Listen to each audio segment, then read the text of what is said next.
Welcome, Eugene. It's an honor for me to have this webinar with you, and I'm delighted to have met you. And also, I'd like to thank our audience, both from Turkey and from other countries. And I wish to jump right into the questions, Eugene. I have read quite a number of your papers and books, and you have coined the term intuitive intelligence. And intuitive intelligence is like logical intelligence or emotional intelligence, something like this. Could you please tell us what is intuitive intelligence, and is it possible to develop it? Okay, well, first thing to say is,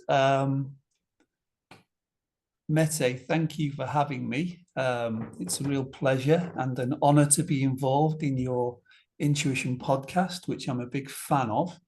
And thank you also to everybody who's tuned in this evening to listen to us discuss this idea of intuitive intelligence. So if I remember correctly, your question was, what is intuitive intelligence and can it be developed? So where am I coming from with this? I think if I wind the clock back 20 years, I did this just before the meeting because this idea of intuitive intelligence has been kicking around in my head for quite a long time. So I did a little bit of detective work and I tried to find out, when did I first use the phrase intuitive intelligence? And I was successful in my detective work, and I found the very first mention of it, which was in 2004. So 20 years ago, in the Academy of Management Executive, in an article called The Intuitive Executive, the very final sentence of that article all those years ago said, intuition can be a powerful force in complex and fast-moving business environments and can lead to improved decision-making capabilities through the development of a finely tuned intuitive intelligence. So it's not a new idea at all. It's been around for 20 years. I've been playing with it for 20 years. And I've used it on various occasions since then. But for some reason, it doesn't seem to have gained a great deal of traction. It surprised me that nobody has taken up the idea of intuitive intelligence. You know, so all these, for the past 20 years, I've been mentioning it here, there, and everywhere, dropping it in and hoping that someone would take up the idea and run with it, a little bit like Daniel Goleman did with Salovey and Mayer's idea of emotional intelligence. So he took it and popularized something that they've developed in social cognition. However, over the 20 years, nobody seems to have taken up the idea of intuitive intelligence until recently. And something that fascinated me, am I right in thinking you had Gigerenzer on, didn't you?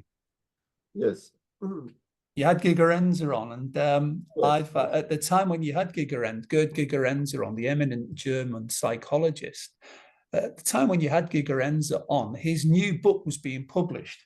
And Gigerenzer's new book is actually called The Intelligence of Intuition, published by Cambridge University Press, 2024. So Gerd Gigerenzer has picked up on this idea of intuitive intelligence, or the intelligence of intuition.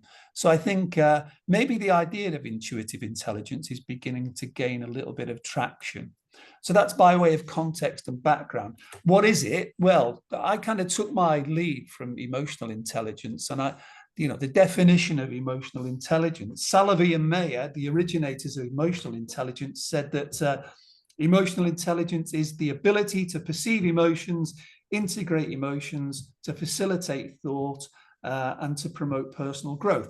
So if we take the idea of emotional intelligence and then flip it over into the intuitive domain, then what is intuitive intelligence? Then I'd define it as the capacity to be aware of, perceive, understand, interpret, and manage intuitions in order to make better judgments and take more effective decisions.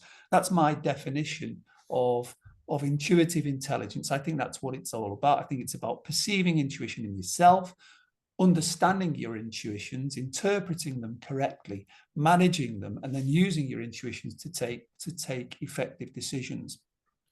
One of the first things that's involved in that, I think, is knowing when, because intuition is powerful and it's perilous. It can be a powerful decision-making tool, but it can be a dangerous decision-making tool.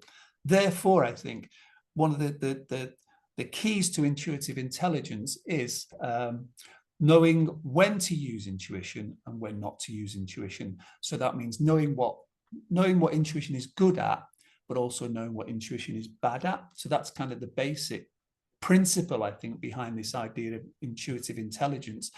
And then the question is, okay, well, can it be developed? Well, we can, we've got the best part of an hour to talk about different ways in which it can be developed. I'm convinced that it can be developed.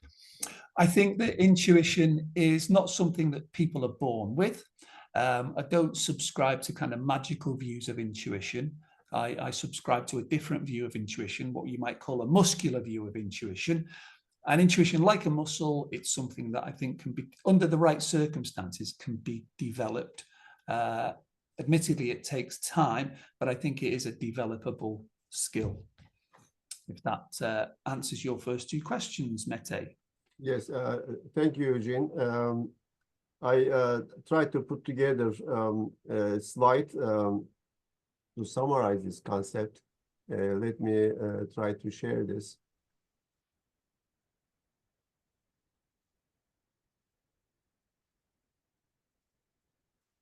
And this was my understanding of intuitive intelligence when I went through your book, or the seminal book, The Intuitive Mind. And so some people are quite analytically minded, and these people need to develop their intuition muscle. And you talked about muscle, and I see people who are only analytical or have only one arm, but people who develop intuition and analysis, they have like two arms. And so our purpose is to reach to that level, to have better decisions. And now my second question, Eugene,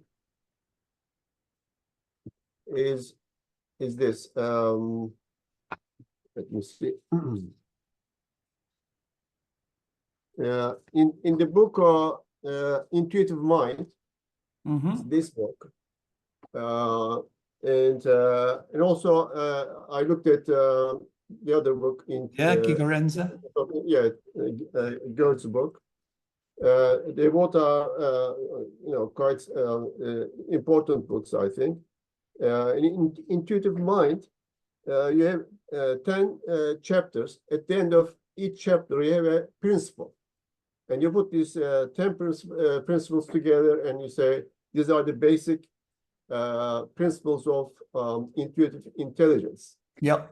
And I was just wondering which are the most important three principles which we cannot really afford to forget. Which are the three most out of the 10? Well, Mete, I've moved on a little bit. So you talked about The Intuitive Mind, which was published in 2010.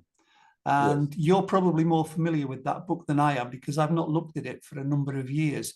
But I have rethought, in a way, this idea of intuitive intelligence, and tried to come up with a shorter list, a smaller list of components of intuitive intelligence. May I share screen? Yes, of course, please, go ahead. So,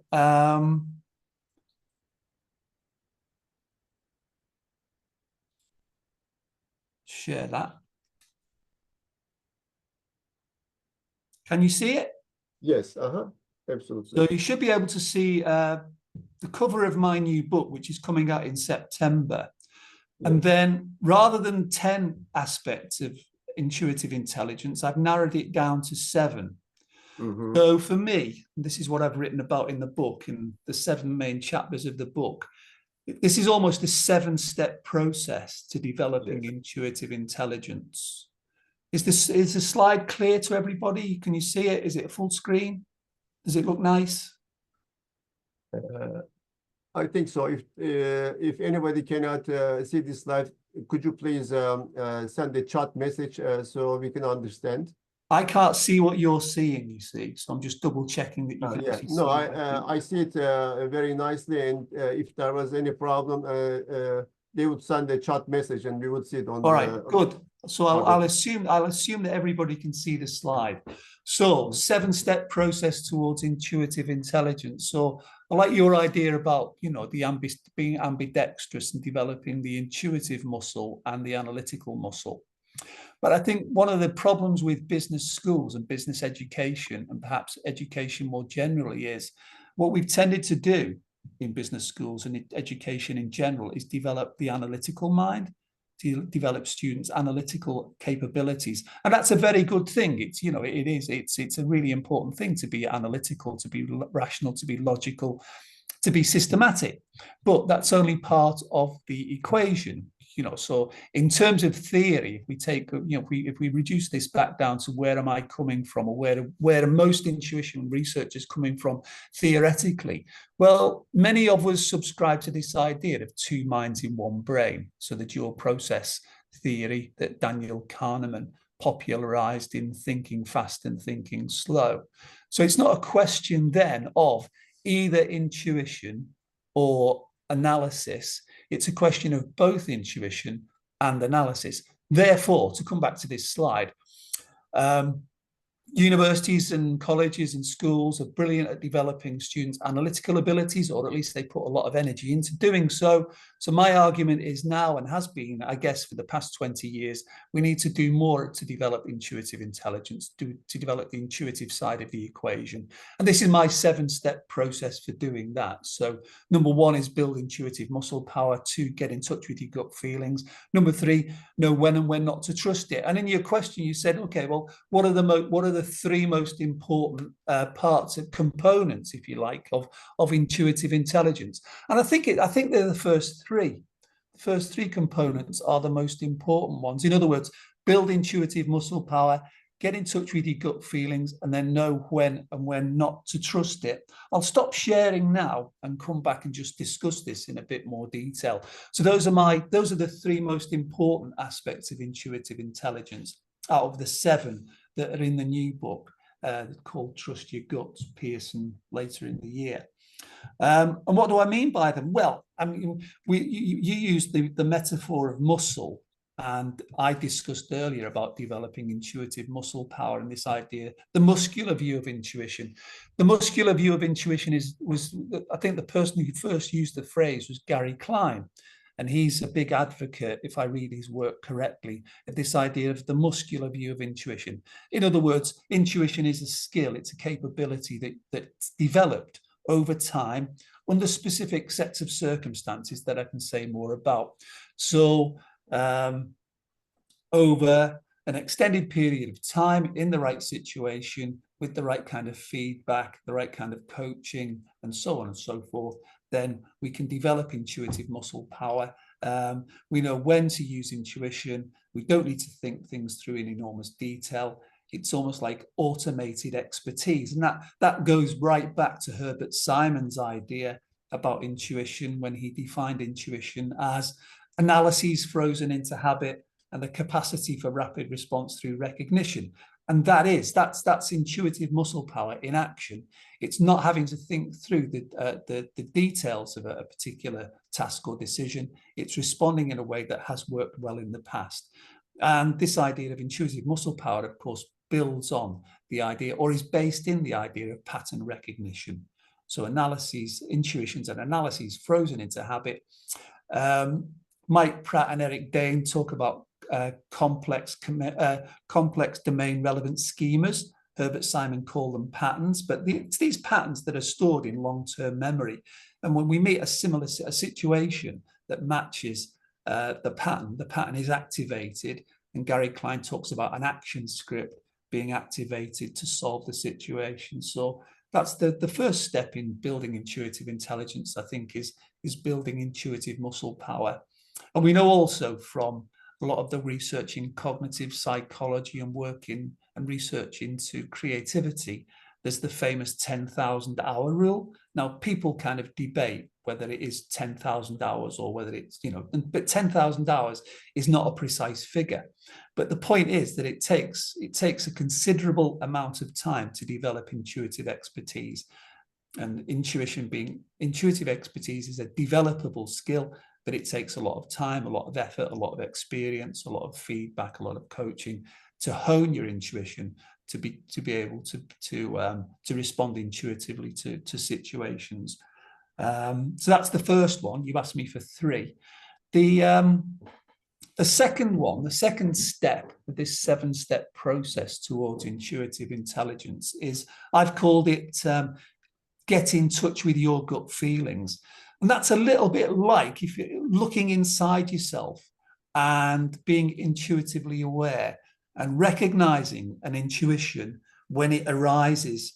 As we know, intuitions are involuntary. We don't ask them to happen. They simply happen. Intuition just happens. But when it does happen, I think it's really important, as part of getting in touch with your intuition, not to mix it up with other things. This is part of this idea of getting in touch with your gut feelings, perceiving a gut feeling for a gut feeling and not mixing it up with other things. For example, with an emotion. So I don't think intuitive, so if you use the term affect here to refer to feelings in general, I don't think intuitive affect is the same as an emotion. For me, the subjective experience of intuition, when I have a gut feeling, it's not the same as an emotion. It's not the same as a primary emotion. It's not the same as love, hate, anger, happiness, sadness. It's not like that. It's a different category of subjective experience. So I think part of getting in touch with your gut feelings is being able to recognize an intuition for what it is. And part of that getting in touch with your gut feelings as well can also be to do with quieting down your analytical mind, because analysis is always on. For me, my analytical mind is permanently kind of in action. It's looking at things, it's taking things apart, it's analyzing things. It never really stops. It's constantly talking to me. But I think to get in touch with your gut feelings, sometimes you have to switch analysis off. You have to turn it off, and that can take effort, and that itself is a skill to be developed. But, behind me on the shelf there is the Buddha. And the Buddhists have known about this for 2,500 years, and they call it mindfulness meditation. And in the Buddhist tradition, this whole idea about quieting down the rational mind, quieting down the analytical mind. And that then creates the space for what the creativity researcher Guy Claxton calls it. That creates the space for this, what he calls a still small voice. In other words, this quiet, reserved, small voice to come forward and have it say about what it thinks we ought to do. Of course, it can't talk to us in the language of words. It talks to us in the language of feelings. But that's part of this attuning yourself to this inner state. And there's a word that's kind of gained currency quite recently, and that's interoception. And interoception is about perceiving the internal state of your body. So being attuned to your gut feelings, your hunches, and recognizing them. So the first step is the first of the 3 important steps. The first is build your intuitive muscle power through experience. Second one is get in touch with your gut feelings. It doesn't necessarily mean sitting on a cushion and meditating for an hour a day. It's not about that. It can be about that if that's what works for you, but it's about looking inside and being perceptive about what's going on in your body, what your intuitive mind is trying to tell you through hunches and gut feelings, because it can't speak. It can't communicate to us in the language of words. Words are the language of the analytical mind, and feelings, what Damasio would call this somatic state, the bodily state, that's the language of the intuitive mind. That's how it tells us what it thinks we should do. And then the third of the three, you asked me for three, the third of the three most important ingredients of intuitive intelligence are knowing when you should use intuition and when you should not use intuition. And I'll be really prompt on this one. I'll cut to the chase. I'll get to the point. I think the analytical mind is really good at solving. But computers are better, but the analytical mind evolved to solve problems. It's a solving system. The intuitive mind, on the other hand, which complements the analytical mind, it's not in opposition to it. I don't think it evolved to be in opposition to the analytical mind. But the intuitive mind is good at sensing. What it's not good at is computation, risk assessment, probabilities, anything to do with numbers. The intuitive mind is not good at. So don't use it for those kinds of tasks. But what the intuitive mind is good at is sensing situations, seeing the bigger picture, seeing patterns, recognizing patterns, and responding appropriately. So my kind of, the where I've got to with this is, I think the analytical mind is a solving system and the intuitive mind is a sensing system, and they complement each other. That nature has given us these two minds in one brain. Not literally, that's just a metaphor. There isn't really an intuitive mind lurking inside my head or an analytical mind. They're just metaphors for different ways of thinking. One's a solving system, system one, the analytical mind. The other's a system two, is a solving system. System one, the intuitive mind is the sensing system. Mete, so that's my kind of new take on 7 steps towards intuitive intelligence, down from 10 in the intuitive mind from 14 years ago, and those are the 3 most important steps in the process. Thank you so much, Eugene. Now, you mentioned that intuition training takes time. I will get to that in a minute, but before that, I remember reading in your book that there are some problems with people's understanding of intuition. And when we start training people, the first obstacle we face with is what people understand in terms of intuition. And if I understand it correctly, your upcoming book, Trust Your Gut, also deals with this issue and helps us how to overcome this first barrier. Now, can you tell us about this? What is the problem with people's understanding of intuition? So I think there are a number of problems with people's understanding of intuition. So I'll just take 2 of them to begin with. One of them is there are 2 different ways to view intuition, I think, kind of, going right back to first principles. There's this kind of the mystical or magical view of intuition as a 6th sense, and intuition as something that only certain people are gifted with. So I'd call that the magical view of intuition. And I recognize that view and acknowledge it, but it's not a view that I would subscribe to. I don't think intuition is magical. I don't think it's paranormal. So that's one of the first barriers to switching on to intuitive intelligence. This idea that it's not a magical, paranormal 6th sense. It's a developable skill, and we can take steps and we can do things in universities and business schools to develop intuitive intelligence. So allied to that is this idea that I've mentioned already, Gary Klein's idea, who was your guest, I think, in the previous podcast. Gary Klein's idea of the muscular view of intuition and intuitive muscle power. So I think we get over the magical view. People can subscribe to the magical view if they wish. It's not a view that I subscribe to. So we get over the magical, mystical view of it. We home in on the muscular view of it. That's one barrier to be overcome.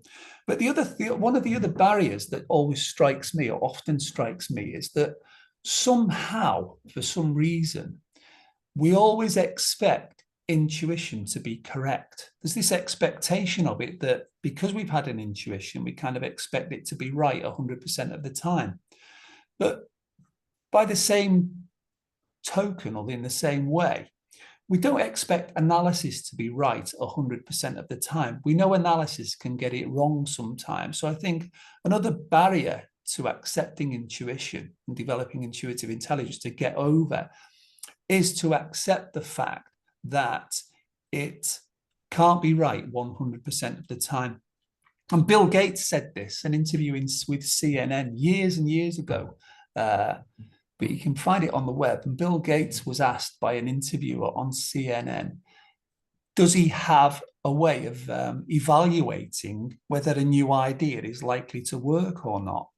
And Gates said to them, yep, when he's evaluating a new idea for a new product or a new service, he uses his intuition. And the interviewer jumped in and said, so does that mean that your intuition is always right? And Gates came back and said, no, it doesn't mean that my intuition is always right.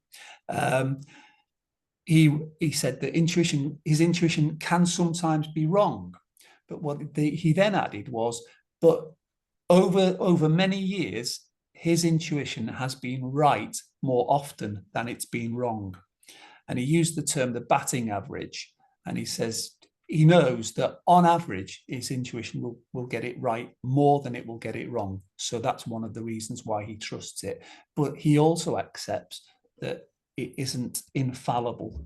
It isn't perfect.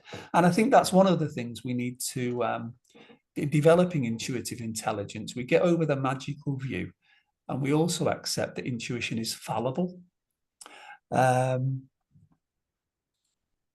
Accept that intuition is fallible, and accept that. And then if we're developing intuitive intelligence, then, so a sensible approach to developing intuitive intelligence would not be to try to develop your intuitive muscle powers with huge life-changing decisions to begin with. A good way to develop intuition and intuitive intelligence is to start using your intuition for small things and gradually build up to, to the bigger decisions that can be more life-changing. So it's a little bit about kind of familiarizing yourself, what you kind of, to use this kind of gym analogy and the muscular analogy and the exercise analogy. It's not as though, you start to lift 75 kilos straight away with your intuitive muscle. You start off by lifting 10 or 15 kilos, and you build up gradually over time and over practice, and with feedback from your personal coach, your personal intuition trainer, who could be a coach.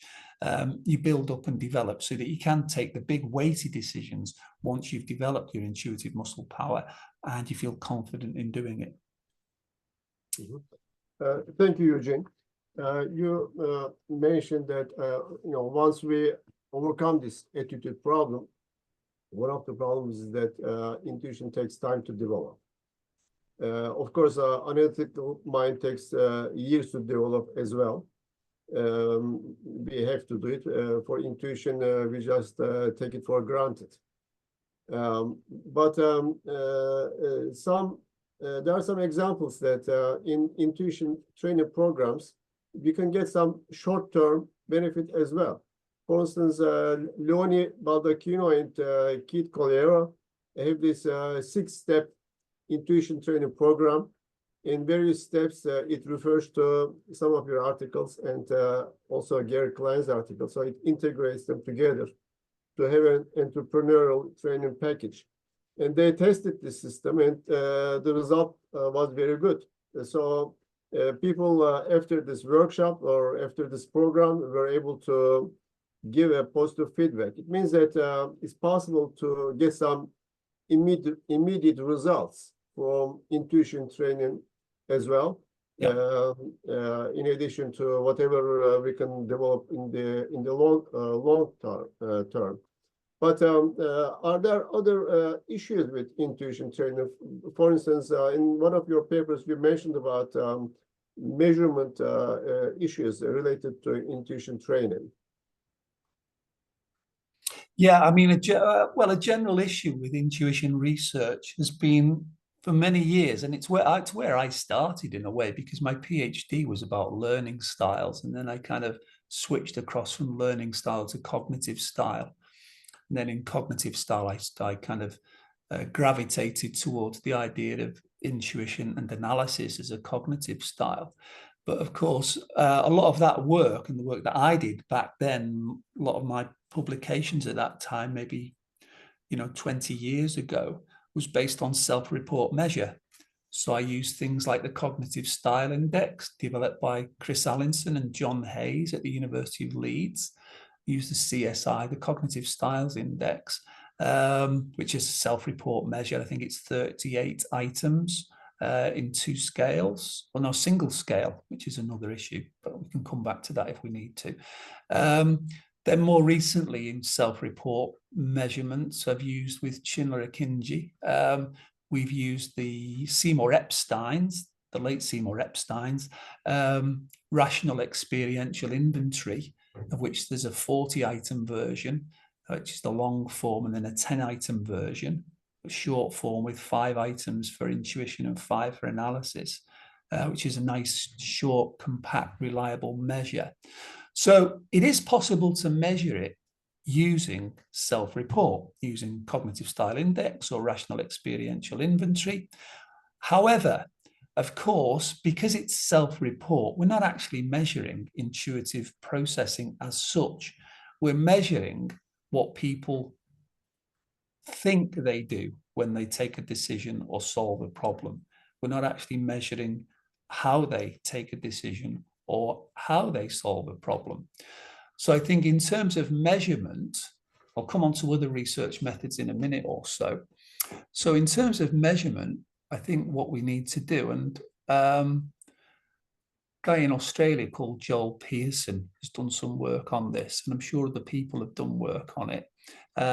What we need to develop, of course, are direct measures of intuitive processing rather than using self-report inventories. Not rather than, but as well as, sorry, not rather than, but as well as using self-report inventories, we need to develop more direct measures of intuitive processing. I think that would be a step forward in the measurement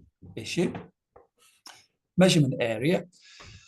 And then in terms of other research approaches, in terms of my journey on intuition, I started out as a quantitative researcher, as I've said, started out using self-report inventories, did, lots of work on multivariate stats, factor analysis, confirmatory factor analysis, you name it, all of that stuff. But lately I switched across to more qualitative methods, and quite a nice method, quite a nice qualitative method for researching intuition is something called critical incident technique that was developed by a guy called Flanagan back in the 1950s.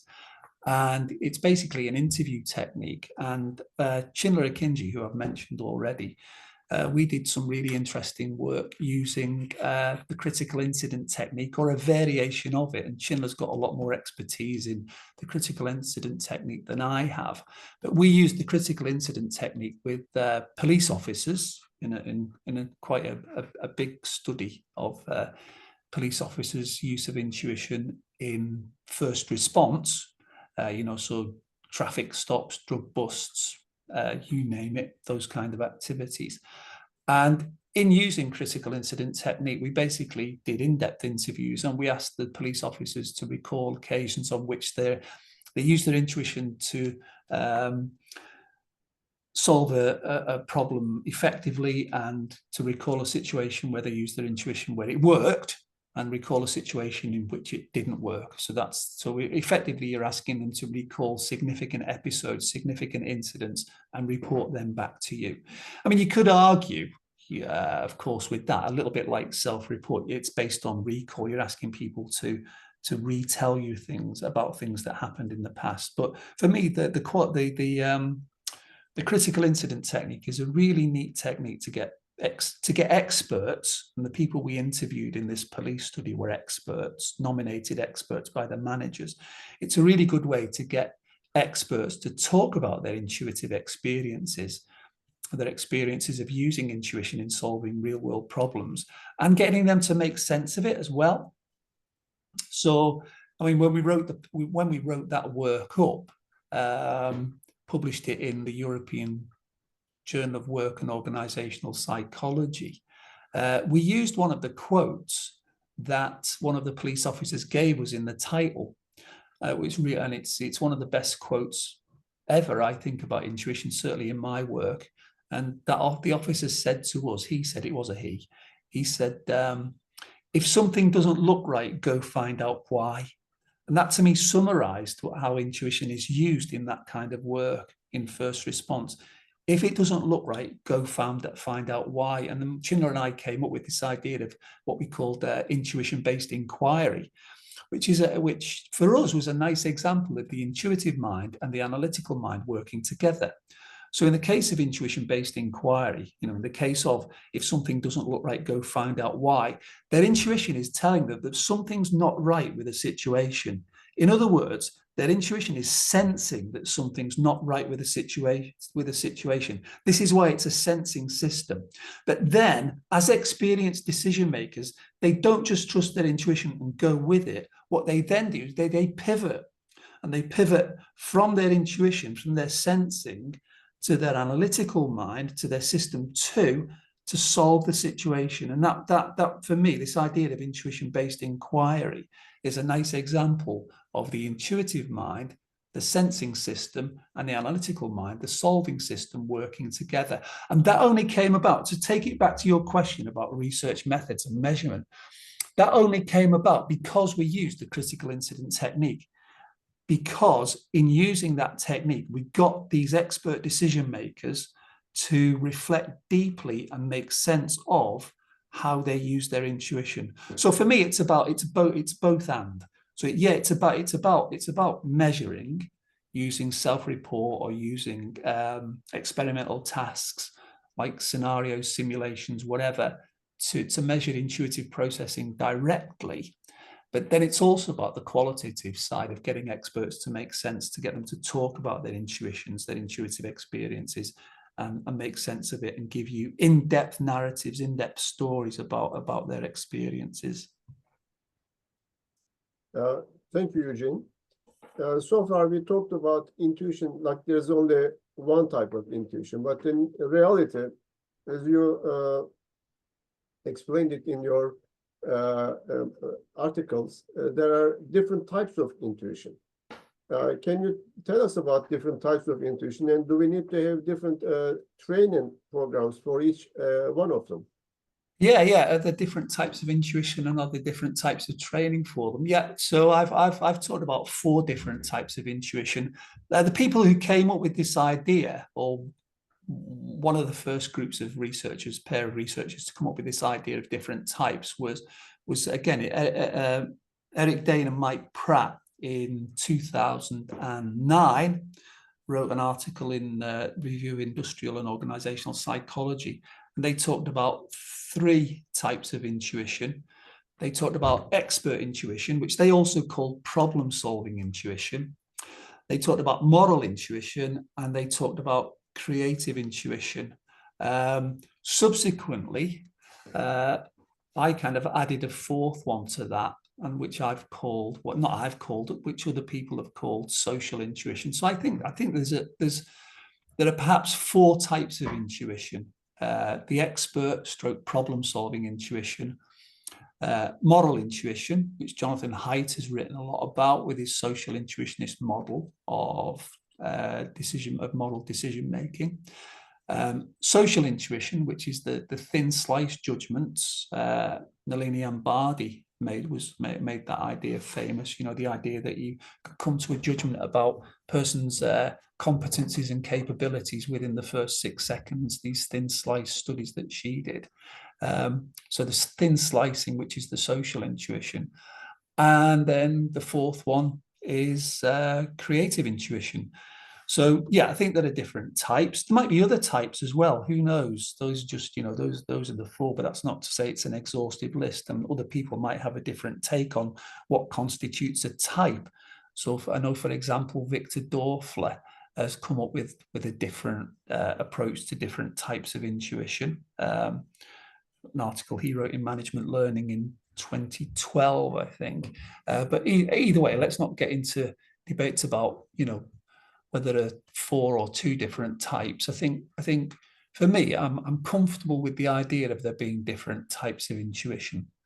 And then your second part of your question was, if we're interested in developing intuitive intelligence, if it's about developing intuition, and again, I think intuition, just to underline the fact, in my view, intuition is a developable skill.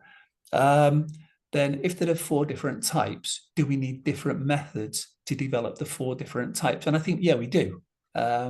So if we take the first and the last one, if we take expert intuition, and the last one, the 4th one that I talked about, creative intuition, yeah, they definitely need different methods, different training methods, if you want to call them that, to develop them. So I've spoken already a little bit about how to develop intuitive expertise or expert intuition. So that's about being exposed to a range of different scenarios, getting feedback. So the late Robin Hogarth, who wrote a fantastic book published in 2002 called Educating Intuition, in that he talked in his book, he talked about the important role that feedback plays in developing expert intuition. And Robin talked about feedback that's timely, accurate, and diagnostic. In other words, to develop your intuitive muscle power, to develop your intuitive expertise, you've got to have feedback on whether your intuitions were accurate or not. And he says to be useful, that feedback has to be timely, has to be, immediately after you've taken the decision, so you can reflect quickly on whether your intuition was right or wrong. Timely, accurate, it needs to tell you whether your intuition was right or wrong. The best way to build bad intuitions is to not get any feedback on them. So if you take an intuitive decision and you never find out whether it was accurate or not, that's not a good way to develop intuitive intelligence. And then the third thing that Robin Hogarth said was that feedback should be diagnostic. In other words, it should tell you why the decision you took in that situation was a good decision or a not so good decision. And that idea of feedback, I think, relates to this idea that's been mooted about, intuition and coaching. And again, to use the metaphor or the analogy of fitness and muscle power and the gymnasium, I think it's a little bit like, I think to develop intuitive muscle power, you need almost a personal trainer. And that personal trainer themselves needs to be an expert in the area. And they can tell you what you're doing right, what you're doing wrong, what you need to do to develop your intuition in areas where you're weak. So the idea of expert intuition needs a certain type of intervention training to develop that. And part of that is, part of it's about having experience. Part of it is about getting feedback from a coach. So that's the expert intuition. Those are some ways in which we can build intuitive muscle power. And remember, intuitive muscle power is step 1 in this 7-step process of developing intuitive intelligence. When I talked about the 7 steps, I just talked about the first 3, but the 4th step in it, for those of you with photographic memories, you'll remember that step 4 in the 7-step process, I call thinking without thinking, which sounds like a good idea, actually. We'd all like to be able to think without thinking, wouldn't we? Because thinking is effortful. But I think this idea of thinking without thinking relates to the 4th type of intuition, which is creative intuition. And, there's all sorts of ideas that we can explore around intuition and insight being eureka moments, stepping away from a problem, mental relaxation, letting go, letting your intuitive mind do the heavy lifting, switching off, going for a walk, sleeping on it. All of those things can release the stranglehold that your analytical mind can have on a problem. because, you know, we've all been in situations where we've had problems, and for the life of us, we can't solve it. It won't yield, it won't give in to analysis and to the effort of the analytical mind. But I think all of us, or most of us, have had that experience where we just let go of the problem. We've reached the roadblock with it. We step back, we go for a walk, we change tack completely. We sleep on it, we go to the supermarket, and then kind of, hey presto, your intuitive mind has done the thinking for you. This is this idea of thinking without thinking. Your intuitive mind has done the hard work for you, and the idea presents itself as an insight. There is an important distinction between intuition and insight that we can get into. But I think your question about how do we develop the different types of intuition, picking on creative and expert, I think for the creative intuition, we don't need to just leave it to chance or to luck. There are things that we can do, deliberate strategies that we can adopt to increase the likelihood of our intuitive mind solving the problem for us. And it's the things that I've kind of talked about already. So this idea of mental relaxation, distraction, giving yourself a mental break, stepping away from the problem, stepping back.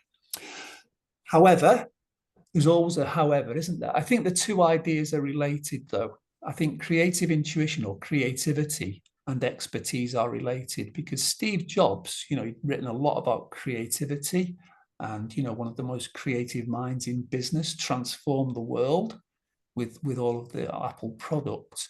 And Steve Jobs said that creativity is about connecting the dots. But he also said, and it is, creativity is about connecting things together that weren't previously connected.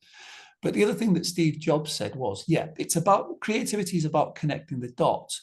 But he also said that you need to have the dots in place to connect them in the first place.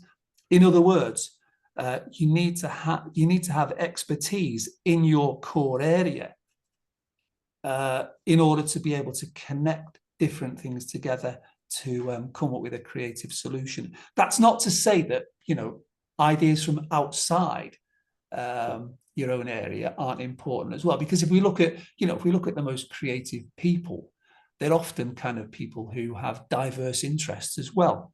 So, for example, Steve Jobs was fascinated by, well, he was interested in Buddhism, but one of the things that he was also fascinated by was calligraphy, you know, letters, shapes and forms, and the art of letters, and so on and so forth. So he had these kind of diverse interests, but also that diversity helped his creativity, because, you know, the typeface on the Apple Mac was kind of inspired by his knowledge of creativity. Einstein always comes up in discussions about creativity and intuition. You know, he's supposed to have said intuition is the most powerful thing. But Einstein, as well as being, you know, a genius mathematician and physicist, was also a musician. So this idea of, yeah, you have your expertise in your area because that gives you the dots to join, but also having ideas and interests outside of your area, a kind of curiosity outside of your area, because then you can pull in new ideas from elsewhere to join to the dots that you've already got. So it's about having the dots, but being open to bringing new dots into your mind to connect them together. So those would be two ways of, you know, in response to your question about different types of intuition. Yeah, I think there are at least 4 types, and the 2, expert and creative, they need different techniques, different training techniques, different interventions in order to develop them. Thank you, Eugene. There's one particular application. There's a lot of interest about this, which is innovation.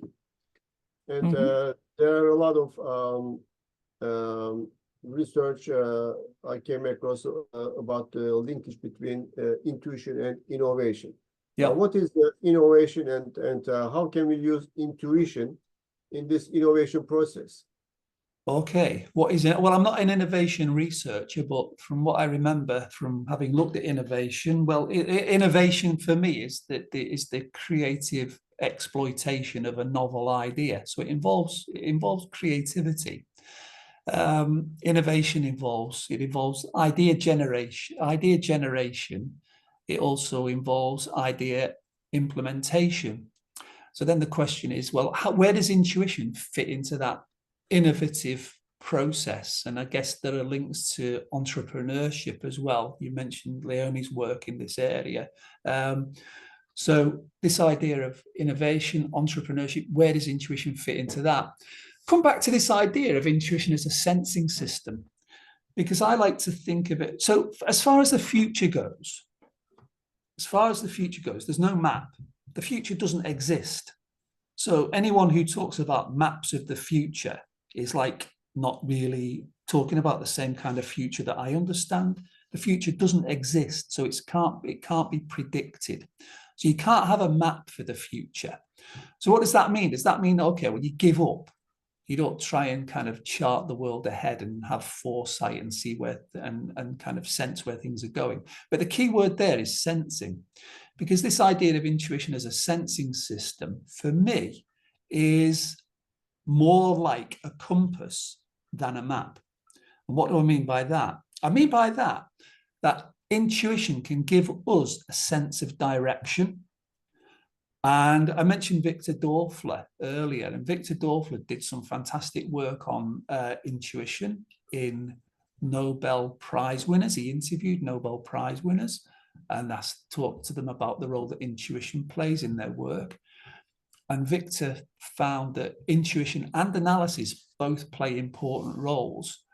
And many of his interviewees said that they wouldn't have made their discoveries were it not for intuition. Intuition played a really important part in it. But it was, as far as I can remember, and I hope I'm relating this research back correctly, it was about the relationship between intuition and analysis, in the sense that intuition was invaluable as a compass for setting direction, for telling them which direction they ought to go in. So go down this route and not down this route. That was that intuitive sense that these Nobel Prize winners have. I mean, in the first book I wrote on intuition, called Inside Intuition, in 2008, there was a little section on that, on Nobel Prize winners. And one of the quotes that really sticks in my head is from a scientist, a biologist called Michael S. Brown, who won the prize, I think it was back in 1985, prize in physiology medicine. And he talked about the process whereby they discovered the cholesterol regulation mechanism in the human body, which, is pretty important because, high levels of cholesterol can cause serious problems, strokes, etc., etc. Michael S. Brown said of the work that he did, in terms of the direction in which to take their research, their world-changing research that's had massive implications for healthcare, they said that in deciding which direction in which to go in, quote unquote, he said they felt at times as though there was an invisible hand guiding them. And for me, that's their intuition, this invisible hand that can guide discovery. It's an invisible hand. It's a compass. It's not a map, and it can show you the direction in which to go in. A little bit like Bill Gates with his batting average. He knows his intuition can get it wrong. He knows it can get it right, and he knows from his experience, being an experienced business person, entrepreneur, innovator, that it gets it right more than it gets it wrong. So in terms of the innovation process, I do think intuition's got a really important role to play at the front end.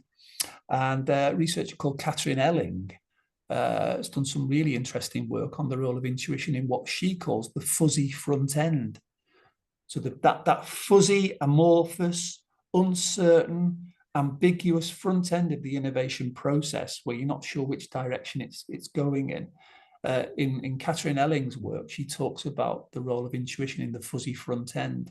And for me, what role do I think it plays in the fuzzy front end, or the idea generation stage of the innovation process? I think it can set direction.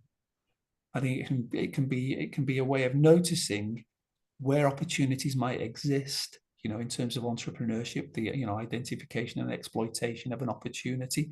It can be that ability to see and sense where to go, where to take a project, where to take a business venture.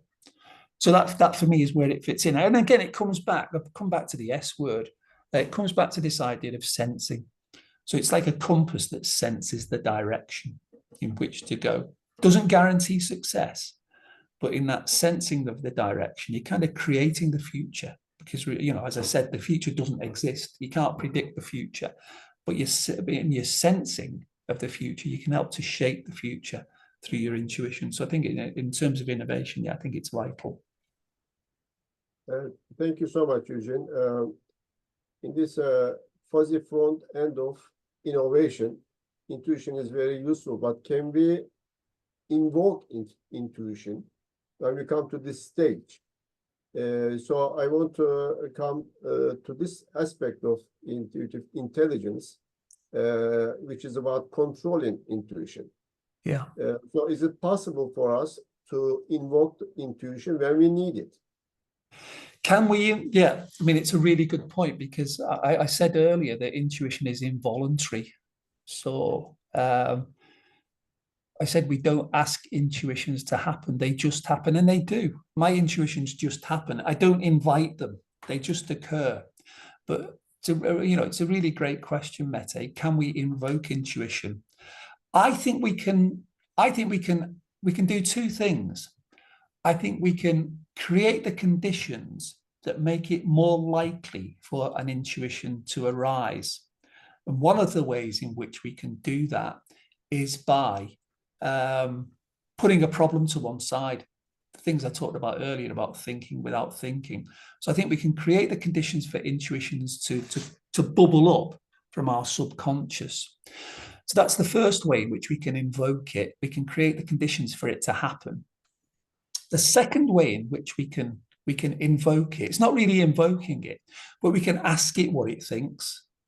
So it's not exactly the same as the first one, but I think what we can do is we can press pause on our analytical mind and just step back, stop analyzing, stop talking, stop this in what Chester Barnard, who first wrote about intuition in 1938 in The Functions of the Executive, Chester Barnard, who inspired Herbert Simon, Chester Barnard talked about what he called the incessant din, in other words, the incessant noise of reason. And I think what we can do is we can stop that incessant din. We can voluntarily stop our analytical mind from talking. We can switch it off. And by doing that, by switching that off, we can also, going back to this idea of getting in touch with your gut feelings or tuning into your gut feelings, we can in some way ask it what it thinks. We can kind of open up a space and ask it to tell us, basically ask ourselves, how do we feel about this? As well as asking ourselves what we think about a problem, how do we feel about it? And, sometimes if you get a bad vibe, if you get a negative vibe or a positive vibe about a situation, that can be a really strong indicator that, it's not the right thing for you, or it is the right thing to do. And then the whole idea then of intuition and analysis working together, and asking each one what it thinks or what each one has got to tell you. Well, I've used it before. If you've in talks to people, when I do talks to people about this, I have kind of a traffic light model. So if your intuition says no, and your analysis says no, that's a red light. You don't go there. If your intuition says yes, and your analysis says yes, that's a green light. Go for it. The interesting place to be, of course, is where your intuition says no, but your analysis says yes. That's an orange light. That's kind of maybe. You have to do a little bit more work on it, and then vice versa. So if analysis says yes, the spreadsheet, the data says yes, but there's something there that doesn't quite feel right, then that's your intuition. That's your intuition being invoked or stepping forward to tell you, hang on, you need to do something here to resolve this mismatch between what analysis is telling you and what intuition is telling you. So I do think, to go back to the question, I think it is possible to invoke it, either by creating the conditions for it to occur, thinking without thinking, or stepping back, stopping your analytical mind from talking so much and allowing your intuition to have its voice and looking inside your body, going back to the mindfulness thing. What is your body telling you? This idea of intuitive awareness, I've called it in the past, but the technical term that psychologists use for it is this idea of interoception. What is your body telling you? Tune into it. What is it saying? So that would be my response to your question about invoking it. Thank you, Eugene. Of course, one important way or area to control intuition is in the case of hubristic leadership. You have written 2 books about hubristic leadership, and you also had a wonderful article about it.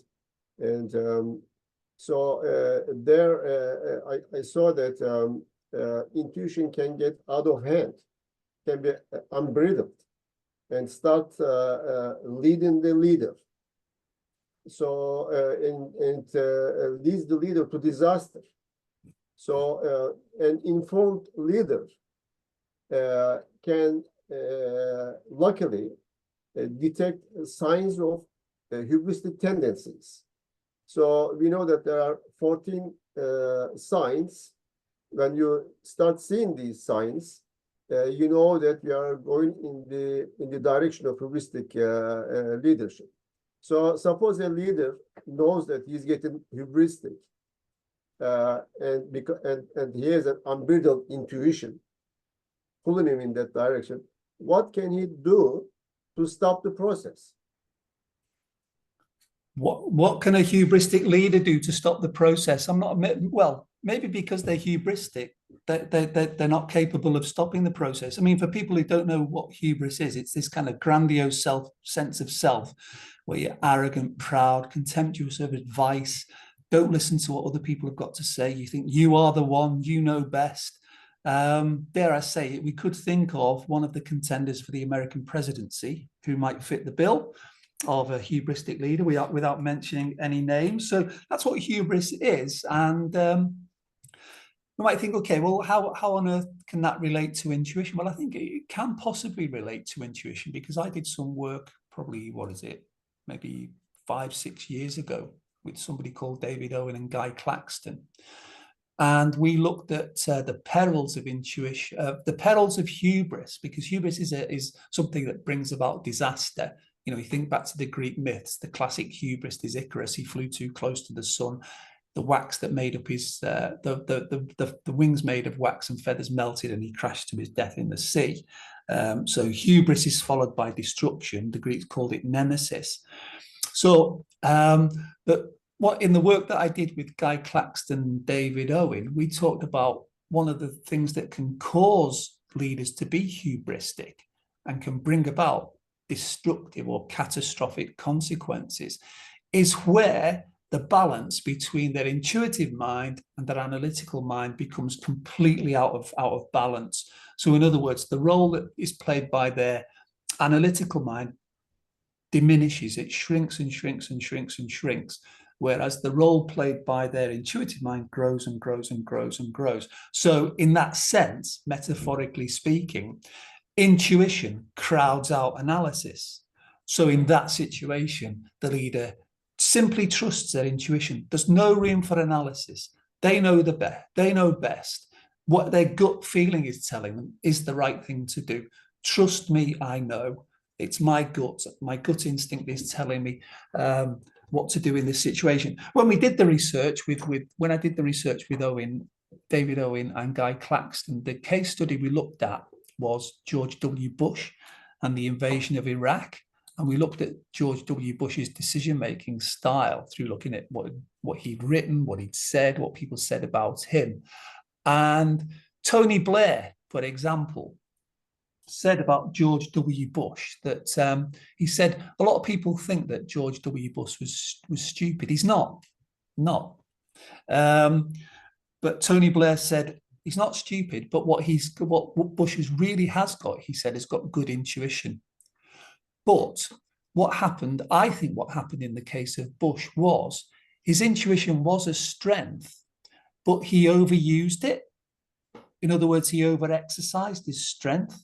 And this is the paradox about hubris, and a bit probably the paradox about intuition as well, that it can be a strength, but if you take it too far, it becomes a weakness. So this idea of the paradox of a strength becoming a weakness.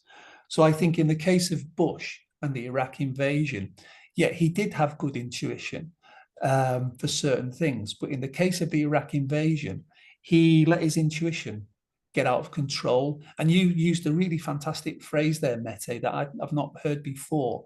But you said that the intuition is leading the leader. And in the case of Bush and the Iraq invasion, that we didn't use that phrase. I wish we had. It was the case of Bush that the intuition was leading the leader in that case. So he just trusted his intuition. Trust me, it's my intuition. Trust me, I know it's right. My intuition, it's in the case of Bush, he was kind of invoked God as well. God was telling him what was the right thing to do. But let's not go there. We don't need to get into that one. So that's by way of background, hubris and intuition, and the example of Bush, intuition being the overexercising of a strength. The strength becomes a weakness. What can you do about it? Well, what Bush did do, which perhaps he shouldn't have done, was he created an echo chamber around himself of his own making. So the people that he surrounded himself with, like Condoleezza Rice, and so on, in that top team, they simply echoed back to him what he wanted them to hear. In other words, he didn't have any naysayers. He didn't have any no-sayers. He didn't have any critics.